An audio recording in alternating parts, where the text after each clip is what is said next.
Ladies and gentlemen, esteemed viewers, prepare yourselves for an extraordinary tale that blends the realms of politics and fantasy in the most unexpected ways. Today, we embark on a journey through the hallowed grounds of Disney World, accompanied by none other than President Joe Biden and his son, Hunter.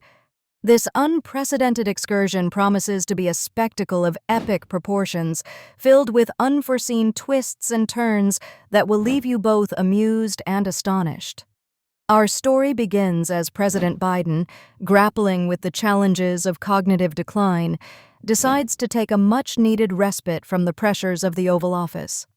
With his son Hunter by his side, the president sets foot in the magical kingdom of Disney World, blissfully unaware of the adventures that await him. As father and son part ways to explore the park's myriad attractions, Hunter finds himself inexplicably drawn to the enchanted forest where Snow White and the 7 dwarfs reside. In a turn of events that defies both logic and propriety, Hunter becomes entangled in a raucous celebration with these beloved fairy tale characters.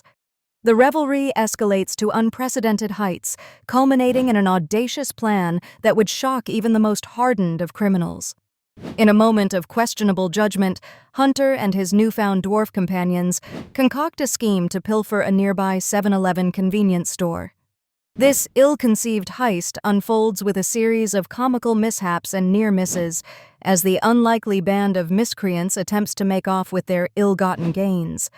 The sight of Snow White's companions, typically associated with mining precious gems, now engaged in petty larceny, presents a stark contrast to their usual wholesome image. Meanwhile, President Biden, separated from his son and left to his own devices, finds himself drawn to one of Disney World's most iconic attractions. It's a small world. As he boards the cheerful boat ride, surrounded by singing animatronic dolls from various nations, an unexpected transformation occurs in the president's mind. The combination of the ride's repetitive melody and the president's cognitive challenges leads to a surreal scenario where he becomes convinced that he has returned to the Oval Office. In this state of confusion, President Biden begins to address the singing dolls as though they were foreign dignitaries and members of his cabinet. He engages in imaginary negotiations, proposes fictitious policies, and even attempts to sign executive orders on the lap of a Dutch doll.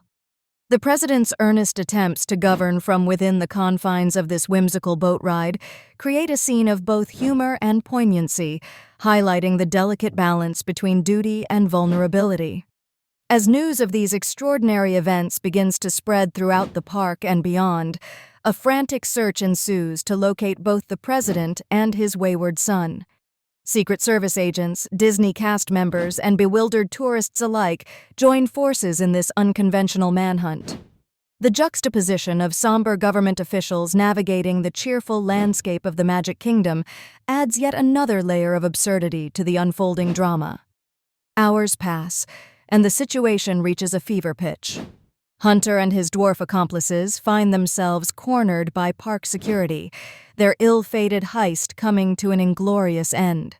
Simultaneously, the It's a Small World ride experiences an unprecedented traffic jam as President Biden refuses to disembark, steadfastly maintaining his belief that he is conducting crucial affairs of state. In a climactic moment, father and son are finally reunited amidst a cacophony of flashing cameras, stern-faced officials, and the ever-present strains of Disney music. The sight of the president, still adorned with Mickey Mouse ears, being gently escorted from the ride while Hunter sheepishly attempts to explain away his dwarf-accompanied misadventure, will surely be etched in the annals of political history. As our tale draws to a close, we are left to ponder the broader implications of this extraordinary day at Disney World. Beyond the surface-level humor and absurdity lies a poignant commentary on the nature of power, the challenges of aging, and the enduring complexity of family relationships. This wild adventure serves as a reminder that even those in the highest echelons of authority are not immune to the vagaries of human frailty and the occasional bout of whimsy. In conclusion, Joe Biden's wild Disney adventure stands as a testament to the unpredictable nature of life and the thin line that often separates reality from fantasy. It challenges us to view our leaders not just as figures of authority, but as multifaceted individuals capable of both greatness and folly. As we reflect on this improbable tale, we are reminded that sometimes truth can indeed be stranger than fiction, especially when the magic of Disney is involved.